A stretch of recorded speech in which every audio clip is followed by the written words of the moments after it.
वो तब कर रहे हैं जब राजद का जो भविष्य है, जो नौजवान चेहरा है, जो अभी बिहार के उप मुख्यमंत्री हैं, वो लगातार कह रहे हैं कि हम ए टू जेड की राजनीति करना चाहते हैं, हम ए टू जेड की राजनीति करने वाले हैं। लेकिन उनकी कथनी और करनी में फर्क दिख गया। तो कथनी और करनी में फर्क तभी दिखता है जब किसी चीज बात का भय हो आपके पास, और उनको भय है हिना शहाबुद्दीन समर्थकों के माध्यम से मुस्लिम वर्ग की नाराजगी का, उनको भय है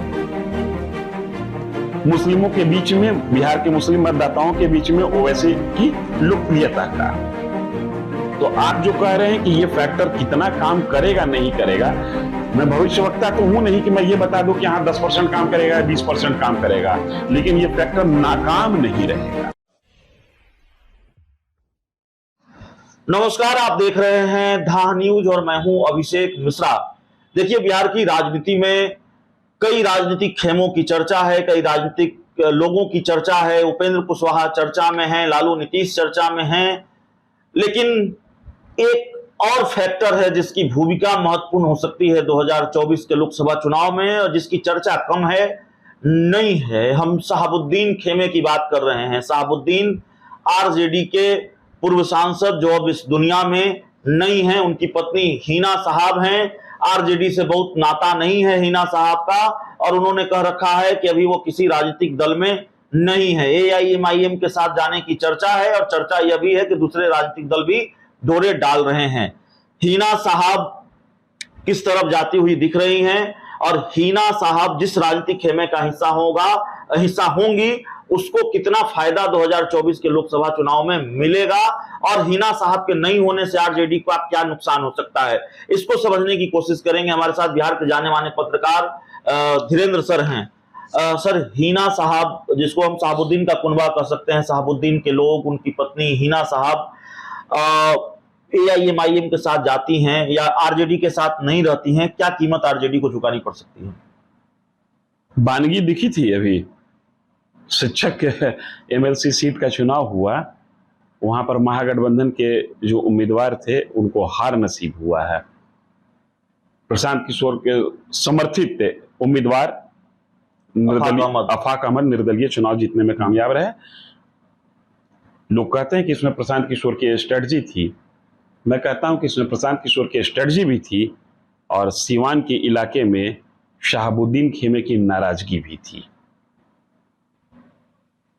असर तो पड़ेगा, किसके साथ वो जाती हैं, किसके साथ नहीं जाती हैं, ये जब जाएंगी तब तस्वीर साफ होगा।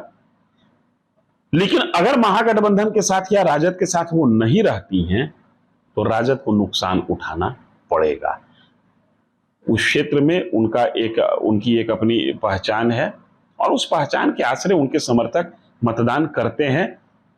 जब बौद्धिक मतदाता, जो शिक्षक मतदाता है, उसका रुझान दिख गया, तो आम मतदाता की तो बात छोड़िए। और मुझे लगता है कि इसका अंदेशा राष्ट्रीय जनता दल के नेतृत्व को भी है।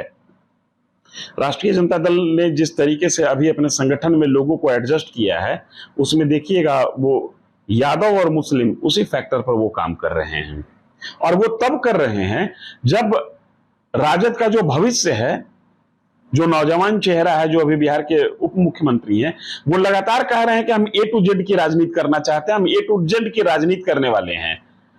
लेकिन उनकी कथनी और करनी में फर्क दिख गया। तो कथनी और करनी में फर्क तभी दिखता है जब किसी चीज बात का भय हो आपके पास, और उनको भय है हिना शहाबुद्दीन समर्थकों के माध्यम से मुस्लिम वर्ग की नाराजगी का, उनको भय है मुस्लिमों के बीच में, बिहार के मुस्लिम मतदाताओं के बीच में ओवैसी की लोकप्रियता का। तो आप जो कह रहे हैं कि ये फैक्टर कितना काम करेगा नहीं करेगा, मैं भविष्यवक्ता तो हूं नहीं कि मैं ये बता दूं कि हाँ 10% काम करेगा, 20% काम करेगा, लेकिन ये फैक्टर नाकाम नहीं रहेगा, ये फैक्टर काम करेगा। एआईएमआईएम के साथ जा सकती हैं, इसकी संभावना है? बिल्कुल जा सकती हैं। एआईएमआईएम के साथ जाने में उनको नुकसान क्या है? क्योंकि राजनीतिक रूप से उस परिवार को जो नुकसान उठाना था वो उठा चुका। राजद किस तरीके से शहाबुद्दीन से कन्नी काटती रही, ये शहाबुद्दीन के अंतिम दिनों में जब वो मरनासन्न थे, ये झलक गया था, ये दिख गया था। शहाबुद्दीन के परिवार की नाराजगी ये गॉसिप नहीं है, ये हकीकत है। लोकसभा चुनाव लड़ेंगे हिना साहब? अब देखिए, उस परिवार के मैं करीब में हूं नहीं कि मैं कोई प्रेडिक्ट कर दूं, लेकिन अगर वो लोकसभा चुनाव AIMIM के साथ लड़ती है तो एक नई बयार होगी बिहार की राजनीति में, इससे इनकार नहीं किया जा सकता है।